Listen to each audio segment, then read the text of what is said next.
Shalom Bapak Ibu Saudara yang saya kasih dalam Yesus. Kita kembali berjumpa di dalam pembahasan atau materi yang saya ingin bagikan, yaitu sebuah renungan untuk kita bersama-sama di hari ini. Mari tundukkan kepala, kita akan berdoa. Biarlah Tuhan kebenaran ini akan membuat kami semakin mengerti akan panggilan Tuhan, maksud Tuhan dalam hidup kami. Serahkan waktu ini dalam tangan-Mu dalam nama Yesus.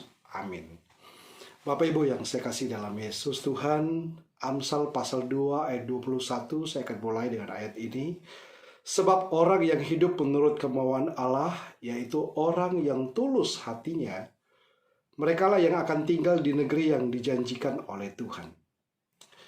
Nah, hari ini saya ingin bagikan kepada kita, Bapak Ibu, yaitu tentang sebuah kisah di Alkitab dari Injil Lukas pasal 19. Kita tahu pasal ini ada satu cerita yang terkenal, yaitu tentang Sakeus. Lukas 19 ayat 1 sampai dengan ayat yang ke-10, cukup panjang, saudara. Saya singkat saja biar saudara bisa ikuti saja nanti dan baca lebih lengkap nanti di rumah ya. Saudara, arti nama Sakeus adalah pure atau murni. Tapi ini arti nama yang tidak sesuai dengan karakter Sakeus sendiri. Sudah bukan rahasia, saudara, bahwa Sakeus adalah seorang kepala pemungut cukai. Masih ingat cerita, saudara, bagaimana seorang pemungut cukai masuk ke dalam rumah ibadat dan bersama dengan seorang Farisi. Ya, seorang pemungut cukai ini merasa dirinya begitu berdosa dan dia memukul-mukul dadanya. Bahkan diikuti biasanya orang yang memukul dada dengan tanda penyesalan pertobatan juga merobek daripada bajunya tanda penyesalan karena dosa-dosanya. Saudara, a chief tax collector, mungkin itu lebih tepat kita berikan kepada Sakeus, karena kita sudah tahu bagaimana kita berhubungan dengan tax collector itu seperti apa, saudara? Ya, seorang penagih hutang, ya. Mungkin saudara sudah pernah dengar cerita atau mungkin pernah sendiri langsung berhadapan, saudara. Nah, saya pernah punya sedikit pengalaman dengan hal ini, saudara. Jadi istri saya pernah mendapatkan telepon dari pihak ketiga yang bekerja di sebuah bank. Kebetulan kartu kreditnya dipinjam oleh seseorang dan melebihi batas limit, sehingga yang ditelepon ya istri saya karena memang ada data-data di sana. Dan penagih hutang kartu kredit memastikan bahwa pembayaran ini harus segera dilakukan atau dilunasi, atau minimal ada down payment yang dibayarkan. Tapi kemudian, saudara, ya, istri saya yang ditelepon dan dengan bahasa yang sedikit menekan, ya, dia terima telepon itu. Dan kemudian waktu saya dengar suaranya cukup berisik, suara ribut-ribut. Nah, gantian saya yang menyambut itu, saudara. Wah, debt collector. Apa yang terjadi, saudara? Singkat cerita, saya ngambil telepon itu dan saya jadi disambungkan dengan debt collector. Ujung-ujungnya saya ikut terpancing dengan pembicaraan itu, dan akhirnya ya suara kami sama-sama saling meninggi, ya, siapa yang paling tinggi lah begitu.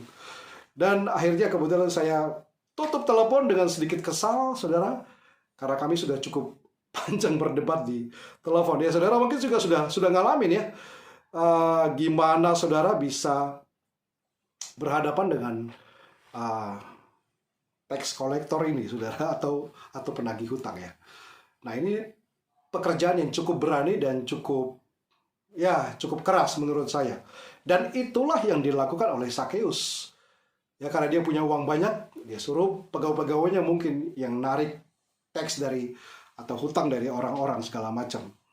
Saudara, karena Yesus sendiri baru saja menyembuhkan seorang buta sebelum dia masuk di Yeriko, maka begitu dia melewati border, perbatasan dari Jordan, saudara sudah bisa membayangkan, bagi saudara yang pernah ke Israel, saudara sudah mulai bisa membayangkan kota tua dari Yeriko ini, saudara. Ini cerita yang bagaimana klasik sekali. Kita melihat di mana kota terendah di dunia ini, ya di Jordan ini, berada. Dan kemudian saudara ingat cerita tentang Zakheus ini. Nah, Bapak Ibu, waktu Yesus lewat, dia lihat ada orang banyak menyambut dia, dan matanya kemudian tertuju kepada sesuatu yang ada di atas pohon. Dan tidak lain tidak bukan, dia adalah Zakheus. Kemudian Yesus berkata, "Zakheus, segeralah turun, sebab hari ini aku harus menumpang di rumahmu." Nah, semua orang kenal siapa itu Zakheus. Rupanya dia orang terkenal di kota itu. Dan tentu saja seorang yang suka menagih pajak. Bahkan mungkin dengan kekerasan dan segala macam. Tapi Yesus, lihat di sini cerita yang menarik, Yesus tidak panggil Zakheus dengan sebutan yang mungkin disebut oleh orang-orang sebagai sebutan yang kasar. Sebutan-sebutan yang mengerikan, yang tidak enak di telinga. Apalagi orangnya terkenal sebagai orang yang suka mengambil mungkin. Atau menarik dengan paksa, dengan keras. Dan Yesus ya tidak memanggil Zakheus dengan seorang yang berdosa. Yesus tidak melihatnya sebagai seorang yang kotor, yang najis, dan mungkin tidak layak disapa, bahkan mungkin dikunjungi, saudara. Nah, tapi Yesus melihat seorang yang murni. Lihat bagaimana Yesus melihat seseorang. Dia tidak melihat dosanya. Dia tidak melihat kesalahan, kekurangannya. Tapi Yesus melihat kemurnian hatinya. Sama dengan arti Zakheus, pure, murni. Katakan amin. Saudaraku, inilah kita di mata Yesus. Dalam pemandangan Yesus, Zakheus itu orang yang tanpa celah. Orang yang tidak punya celah. Yesus melihat Zakheus sebagai target kasihnya. Yesus melihat Zakheus sebagai seorang manusia yang sama seperti orang berdosa lain yang butuh Tuhan. Dan Yesus melakukan sesuatu di kota itu. Saudara, pikir Zakheus bahwa baru kali ini ada orang yang memandang dirinya, memandang hidupnya sebagai seorang yang bermartabat. Seseorang yang bisa menghormati Zakheus. Bahkan orang setenar Yesus bahkan mau menginap di rumah Zakheus. Saudara, saya tebak di situ yang paling berisik adalah orang-orang agamawi. Orang-orang mereka akan melihat dengan pandangan yang sebelah mata. Mereka akan punya catatan khusus dengan daftar dosa-dosa yang dimana orang-orang berikut ini adalah orang-orang yang dilayani kembali oleh Yesus. Orang-orang berdosa. Lalu kemudian saudara, di ayatnya yang ke-8 dari Lukas 19 dikatakan, tetapi Yesus berdiri dan berkata kepada Tuhan. Tetapi Zakheus berdiri dan memandang Tuhan dan berkata, Tuhan, setengah dari milikku akan kuberikan kepada orang miskin, dan sekiranya ada sesuatu yang kuperas, dari seorang akan kukembalikan 4 kali lipat. Kata Yesus kepadanya, hari ini telah terjadi keselamatan kepada rumah ini, karena orang ini pun anak Abraham. Sebab anak manusia datang untuk mencari dan menyelamatkan yang hilang. Setelah perjumpaan Zakheus dengan Yesus, perubahan terjadi begitu nampak. Sebelum berjumpa dengan Yesus, dia dikenal sebagai seorang yang merampas, seorang berdosa yang bahkan menyakiti hati orang lain. Sebetulnya Sakeus tidak salah, tetapi caranya mungkin yang tidak disukai oleh orang. Karena dia adalah seorang yang berdosa. Mungkin kita panggil dia sebagai seorang preman, mungkin bisa jadi. Jangan coba-coba berhutang kepada orang ini, saudara. Saudara akan dibebankan sekian kali lipat, dan pasti bodyguardnya akan datang dan mengambil semua apa yang mungkin saudara bahkan tidak bisa mengembalikannya. Pekerjaannya hanya mengambil, ya. Tapi itulah yang dikerjakan oleh dia. Saudara yang saya kasih dalam Yesus, dan setelah dia berjumpa dengan Yesus, segala sesuatu berubah. Hidupnya kemudian berubah dari seorang pengambil menjadi seorang pemberi. Lukas pasal 19 ayat 8 dikatakan, Tuhan, setengah dari milikku akan kuberikan kepada orang miskin, dan sekiranya ada sesuatu yang kuperas dari seseorang, akan kukembalikan berapa? 4 kali lipat. Saudara, ini berita yang akan keluar di headline surat kabar besoknya, saya rasa. Bagaimana Sakeus mulai mendonasikan kekayaannya kepada orang-orang yang layak terima apa yang sudah dia lakukan kepada mereka. Apa yang kita bisa pelajari dari cerita ini?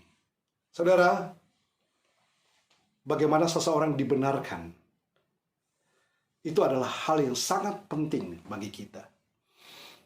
Dulu kita adalah orang yang berdosa, dulu kita adalah orang yang tidak layak. Ingat bahwa Yesus adalah seorang tabib, dan seorang tabib adalah mencari orang yang sakit, bukan yang sehat. Kalau saudara merasa diri saudara sakit, maaf, tanda petik, saudara merasa ada yang kurang beres, saudara tidak perlu takut untuk datang kepada Yesus. Ada banyak orang yang berkata, kalau kamu datang sama Yesus, harus benar dulu, harus suci dulu, harus dipastikan semuanya oke dulu baru datang sama Yesus. Ada kabar baik yang saya ingin bagikan sama saudara.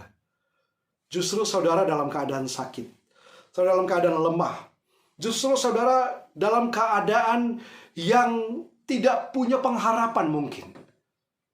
Yesus sedang butuh saudara. Dan saudara sedang harus datang sama Yesus. Karena disitulah saudara akan menemukan kasih karunia yang akan menguatkan hidup saudara. Jangan takut. Dan tolong buang semua pemikiran bahwa kalau kita ingin datang sama Yesus, harus bersih dulu, harus kudus dulu. Memang benar, kalau kita bisa menguduskan diri kita itu jauh lebih baik.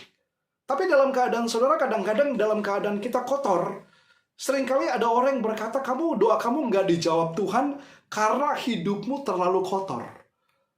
Saya ingin katakan kepada saudara hari ini, Sakeus bukan orang berdosa, bukan orang benar. Bahkan dalam keadaan dia berdosa, Yesus mampir ke rumahnya dan tidur nginep di rumahnya. Makan bersama di satu piring, di satu meja orang berdosa. Ini kabar baik buat kita. Apapun keadaan kita, Yesus datang buat saudara dan saya. Kalau kita merasa diri kita butuh Tuhan, kalau kita merasa diri kita butuh Yesus, kalau kita merasa diri kita memerlukan Tuhan, saudara, nomor satu kan Tuhan, datang dulu sama Yesus. Jangan datang dulu sama manusia. Kadang-kadang manusia malah mengatakan satu dua hal, satu dua kalimat dengan pandangan mereka yang sinis kepada saudara, dan saudara malah kecewa. Itu sebabnya banyak orang kadang-kadang kecewa datang ke gereja karena apa? Karena tidak diterima.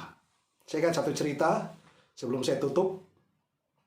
Seorang laki-laki, seorang pria datang ke gereja. Pakaiannya lusuh. Mungkin dia mencoba untuk masuk ke gereja karena dia tahu dia orang yang berdosa. Kemudian di usher menerima dia dengan pandangan yang kurang bersahabat, kurang welcome. Dan kemudian dia dikasih juga kursi asal-asalan, ya. Karena mereka berasa yang datang ke gereja ini kan biasanya orang yang harusnya yang rapi, yang bersih, yang kudus mungkin. Lalu kemudian dia merasa dirinya begitu terpukul, ya. Dia tidak merasa ada penerimaan di sana. Malamnya, saudara, seperti biasa dia masuk ke sebuah nightclub, tempat di mana dia biasa di sana. Kemudian ada seorang pelayan membawa nampan berisi minuman, bawa ke tempat dia, dan tanpa sengaja dia senggol kakinya dan nampan itu terjatuh. Ya, nampan itu terjatuh dan kemudian apa terjadi? Itu menumpahkan cairan itu, ya, menumpahkan minuman itu ke bajunya, saudara. Wah, tapi apa yang terjadi? Tiba-tiba pelayan ini, saudara, dengan sigap, dengan cepat, langsung membersihkan bajunya, melap bajunya, mengeringkannya, dan dia merasa bahwa pelayan ini bekerja dengan baik sekali. Dan saudara tahu, besoknya dia balik lagi ke sana. Besoknya lagi, dia balik lagi. Nah, ini cerita tentang bagaimana, saudara, banyak orang merasa diterima di luar. Bukan di tempat yang seharusnya, seperti yang saya sebut mungkin di gereja atau di mana. Karena mereka sudah merasa dihakimi lebih dulu. Kalau saudara merasa kotor, ya, saudara tidak perlu harus cuci kaki dulu, harus bersih-bersih dulu. Kalau saudara kotor mau mandi, saudara mandi aja. Dan dengan begitu, saudara akan bersih. Yesus itu mandi. Ya, Yesus itulah mandi. Kalau saudara mau datang sama Yesus, nggak perlu beres-beres. Akui saja bahwa saudara kotor. Maka darah Yesus yang akan menyucikan saudara. Darah Yesus yang akan membersihkan saudara. Membersihkan kekotoran saudara. Nah, saya berdoa biarlah cerita tentang Sakeus ini menginspirasi kita. Bahwa kita butuh Tuhan setiap hari, setiap saat. Kapanpun kita bisa jatuh dalam dosa. Kapanpun kita bisa kita bisa melalui perkataan, mulut kita, melalui perbuatan kita, pikiran kita. Dosa bisa mengintai kita kapan saja. Tapi pada waktu saudara punya sikap yang benar, datang kepada Tuhan, datang kepada Yesus, yang siap sedia. Dia katakan, marilah kepadaku yang letih lesu, aku akan memberikan kelegaan kepadamu. Nah, saya berdoa Bapak Ibu, biarlah saudara dan saya menerima kelegaan yang daripada Tuhan. Nah, saudara akan lihat perjumpaan dengan Yesus akan mengubah hidup saudara. Katakan amin. Mari kita berdoa. Ya Bapa, kami bersyukur hari ini. Biarlah kami terima anugerah-Mu. Engkau begitu siap menerima kami apa adanya. Biarlah kami memiliki keberanian untuk datang kepada Tuhan. Karena kami percaya Engkau tidak akan menghukum kami. Tapi belas kasihan-Mu lebih besar daripada murka-Mu, Tuhan. Engkau sudah selesaikan murka-Mu kepada Yesus. Engkau sudah jatuhkan hukuman itu kepada Yesus. Dan kami menerima pengampunan daripada Tuhan. Terima kasih Tuhan untuk anugerah-Mu yang bekerja ajaib di dalam hidup kami. Berkati semua kami yang melihat video ini, yang mengikuti daripada renungan ini. Biarlah kami semua diubahkan ketika kami berjumpa dengan Juru Selamat kami, yaitu Yesus. Terima kasih Tuhan, di dalam nama Yesus. Kami berdoa dan mengucap syukur. Mari sama-sama katakan, amin. Tuhan Yesus memberkati kita.